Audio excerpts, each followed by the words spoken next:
Dan Davis, PGA Professional here at the Chase Golf Club. Today we're down in the Performance Centre. The plan was to do this outside, but it was a little bit too windy, so the recording of the voice might not be great, so we decided to do it in here today. So this is the shot you've been waiting for, 2, 3, 4, maybe 5 weeks of the poll. Hasn't quite got there, so I decided to do it for you. We're on the 14th hole at Spyglass and we're underneath the trees, and I'm going to show you how I would approach the shot even when branches are sort of going to be impeding on your swing, so we'll throw that in the mix as well. So we're in the trees. Now the first thing we look at is where's the line. Can we get out towards the green? Yeah? Is that line, is the gap wide enough for your ability? So only you can be the judge of that. So if you're looking at this shot here, it's quite tight, yeah? The way we get around it is take our punishment, move ourselves around here, chip out sidewards and then go for the green. But for those of you who want to be a little bit more risky, there's a gap there of about probably 10-15 foot wide. I think I can get through there. And a little bit further left. Now the key is making sure, because when you're underneath the trees often the grass is quite long, so we need enough loft so the ball's going to get out of the grass and not be smothered by the grass. How many times have you hit it, tried to play it low and it's just sort of gone 30-40 yards because the ball's launched much too low, hit the grass in front of you and just slowed it down and it's not gone quite far enough.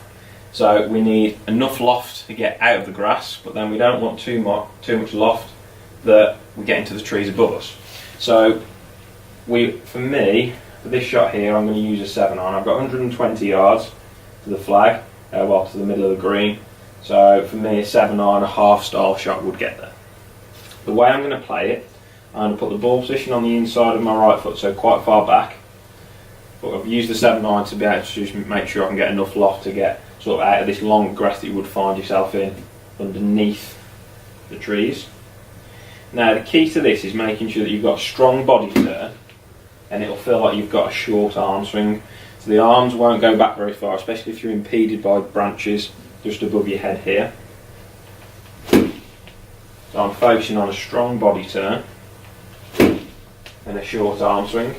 Now the result from here is to get close to the green, is what we're aiming for. If we get on the green, it's an added bonus. So short arm swing, strong body turn. That's come out nice and low. A little bit hot. Bit of a backstop at the back there, I'll be quite happy with that one.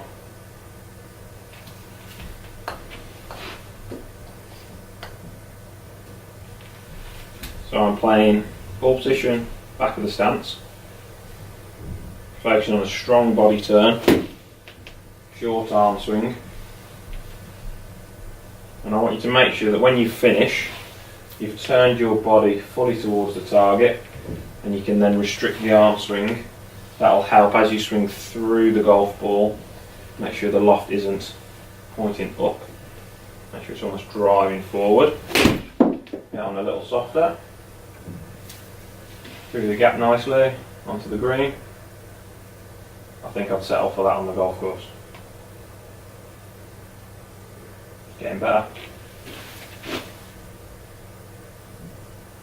Pretty chuffed with that one.